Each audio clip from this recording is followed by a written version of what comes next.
په ځاځي میدان کې له پاکستان سره سخته جګړه روانه ده چې دواړو لوریو ته د مرګ ژوبلې راپورونه هم ورکړل شوي دي.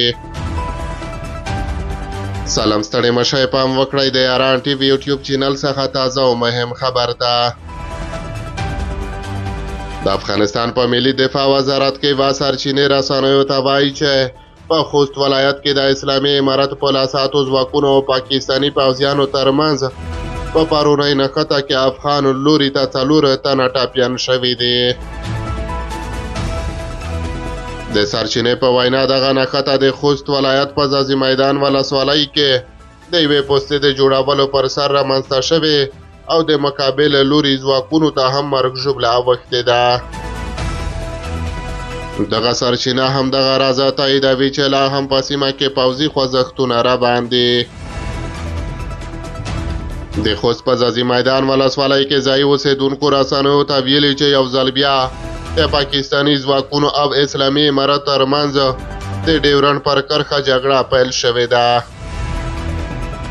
د دغو اوسېدونکو په وینا دا ځل دواړو لوریو له درنو وسلو کار اخیستی او د پاکستان له لوري ویشتل شوې درنې مرمۍ د افغانستان په خاوره کې په یو شمېر کورونو لګېدلې، خو د مرګ ژوبلې په اړه لا معلومات نشته.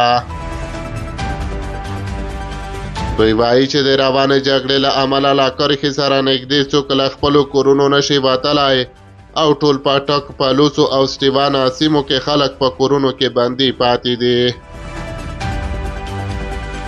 راپورونه وایي چې یو شمېر کورنۍ د جګړې له ویرې له وړاندې له خپلو کورونو وتلي وې. د ځایي سرچینو په وینا له یوې مودې راپه دېخوا افغان ځواکونو هڅه کوله چې د پالوڅو او پټک 2 پوستې جوړې کړي، خو پاکستاني ځواکونو یې مخالفت وکړ. دا لومړی ځل نه دی چې د افغان او پاکستاني ځواکونو ترمنځ پر ډیورنډ کرښه جګړه رامنځته کیږي. 3 ورځې وړاندې هم په دغه سیمه کې جګړه شوې وه. تر دې وړاندې په تورخم، کونړ، پکتیکا او خوست کې په وار وار د دواړو خواو ترمنځ جګړې شوې دي.